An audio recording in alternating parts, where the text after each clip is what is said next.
Okay team, pag-usapan natin ang isang super importanteng bagay na, aminin natin, minsan nakakalimutan. Ang safety sa loob ng dental office. Sa dami ng matutulis na gamit, mga chemicals at complex procedures, ang kaligtasan ay hindi lang basta magandang ideya, di ba? It's everything. So, para masimulan to, may isang tanong na dapat alam ng lahat sa inyo ang sagot. Saglit, pag-isipan nyo nga, sa clinic ninyo, sino ba talaga ang may responsibilidad para sa safety?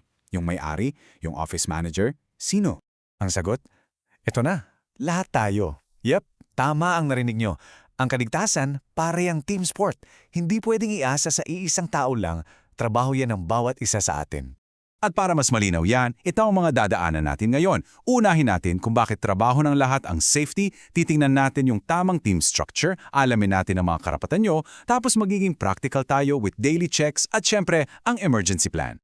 Okay, let's start with the foundation. Itong ideya na lahat tayo ay may pananagutan. May official term para dyan at yan ang tinatawag na Internal Responsibility System. Medyo technical pakinggan, no? Pero ang ibig sabihin lang niyan, mula sa dentist na may-ari ng clinic, sa mga hygienist, sa assistants, hanggang sa front desk at sa pinakabagong hire, lahat, as in lahat, may parte sa pagpapanatili ng isang ligtas na workplace, walang exempted. So kung lahat tayo may responsibilidad, paano yan na-organize sa totoong buhay? Well, hindi pare-pareho ang setup. Nakadepende kasi yan sa kung gaano kalaki ang team ninyo. Ito ang breakdown. Kung ang office niyo ay may 19 na empleyado o mas konti, kailangan niyo ng isang Health and Safety Representative o HSR. Pero kapag umabot na kayo sa 20 o higit pa, hindi na sapat ang isang tao. Kailangan niyo nang bumuo ng isang Joint Health and Safety Committee or JHSC.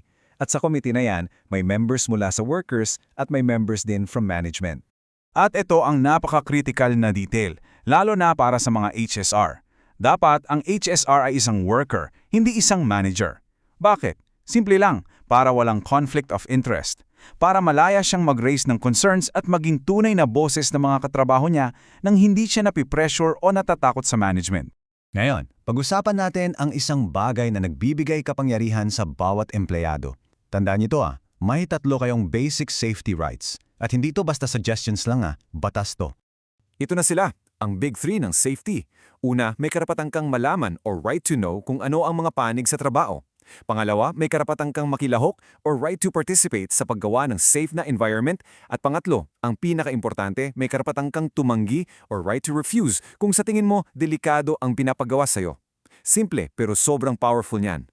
At para maging klaro, yung right to know, hindi yan abstract. Sa practice, ang ibig sabihin yan, dapat may WMIS training ka. Alam mo dapat basahin yung mga symbols sa mga bote ng chemical. At dapat, alam na alam mo kung saan nakalagay yung binder ng mga Safety Data Sheet or SDS para sa bawat isang chemical na ginagamit ninyo. Okay, tama na muna sa theory. Let's get practical. Paano natin isasalin ang lahat ng to sa mga ginagawa natin araw-araw sa loob ng clinic?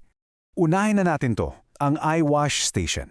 Guys, sa dami ng posibleng tumalsik sa mata, mula sa debris hanggang sa disinfectant, ang eye wash station ay hindi optional. Uulitin ko, isa itong absolute must-have sa bawat dental office.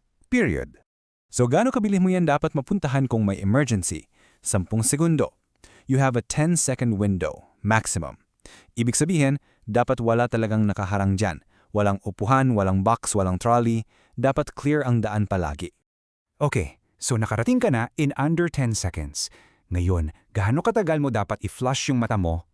15 minutes, 15 minuto na tuloy-tuloy na agos ng maligamgam na tubig, yan ang standard para masiguradong natanggal talaga ang anumang mapanganib na substance. At please lang, isang malaking paalala.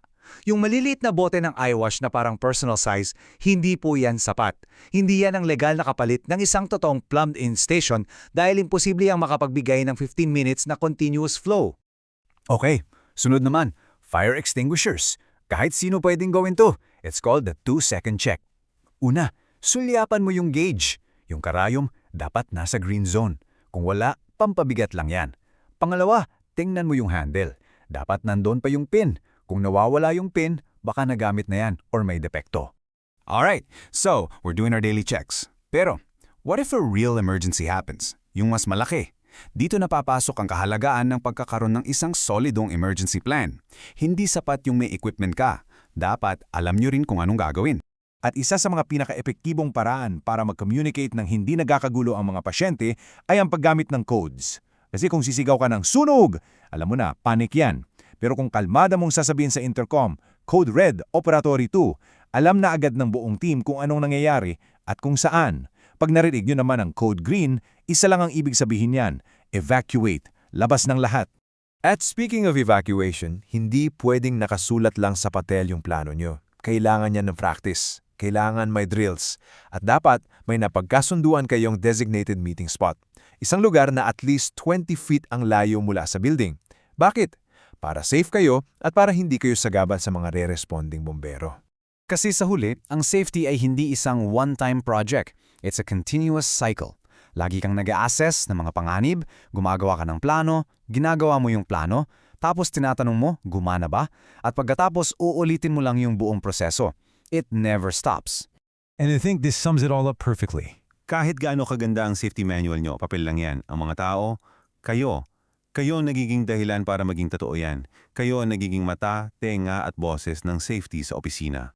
Kaya bago tayo maghiwalay, maiiwan akong tanong sa inyo, pag-isipan nyo, anong isang maliit na bagay, isang maliit na safety issue ang napansin mo sa inyong office lately at ano ang gagawin mo tungkol dito? Dahil diba, ang tunay na kaligtasan nagsisimula sa'yo.